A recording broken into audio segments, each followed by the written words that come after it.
Rescue operation tayo ngayon, Ford Everest 2010 model, so automatic.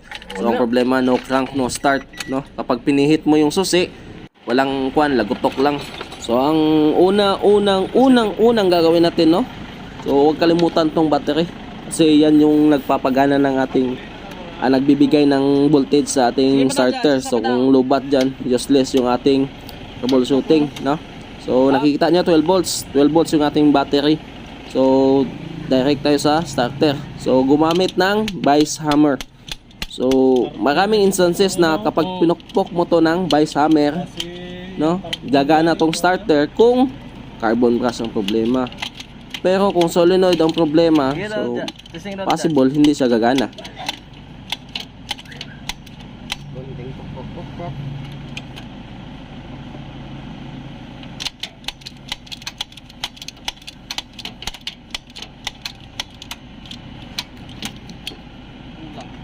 So nakita nyo naman na hindi gumana mga idol, no? So gamit tayo ng adjustable hammer na naman. So mas malaki to kaysa sa vice hammer.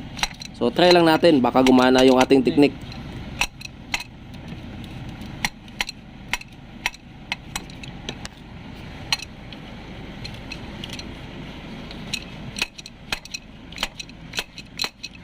Sama daw dyan.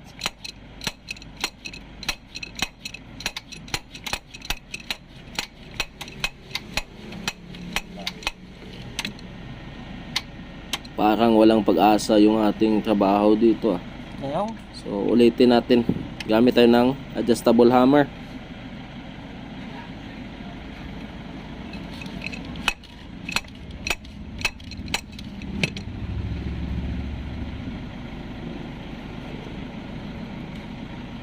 Sabi ko wala siya kuryente ba?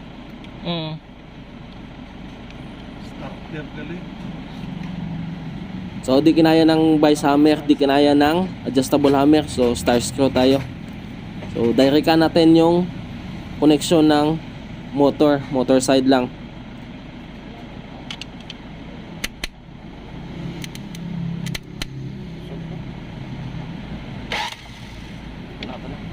So yun, umikot na yung starter natin. Kaso hindi pa yun naka-engage sa ating flywheel. So kailangan natin pa-engage yung ating solenoid para kumapit sa ating flywheel. So ang gagawin ko na lang is ipapihit ko sa customer yung ating susian, tapos i-dadirekan ko ang motor.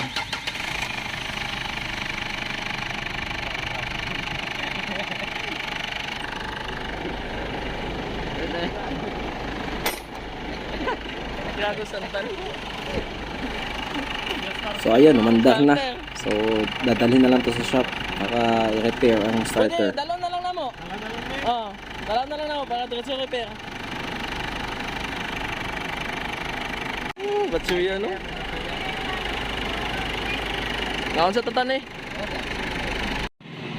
So dahil nasa harap tayo ng batsuyan, so kakain tayo na batchoy. So pinakamura to, 35 pesos with egg na. So kung taga Jensan kayo, so alam nyo tong batchoy na to. Dito yung pinakamasarap na batchoy dito sa General Santos, no?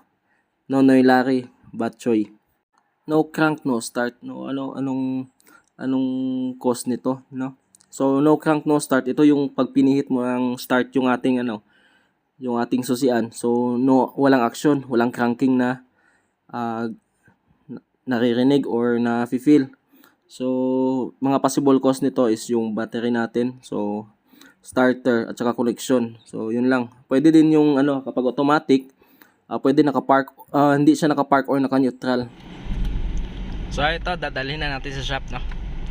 So kung dadalhin pa nila sa bahay nila, possible na na hindi din mag-start. So rescue agad ulit, rescue na naman. So mas minabuti ni ma'am na ni sir na na kami na lang magdala papuntang shop. So time check is nasa 7 PM na. So busog.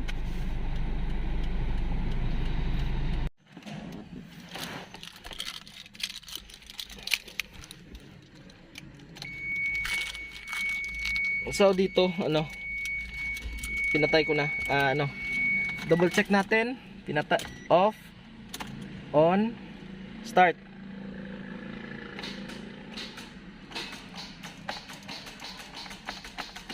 So wala talaga.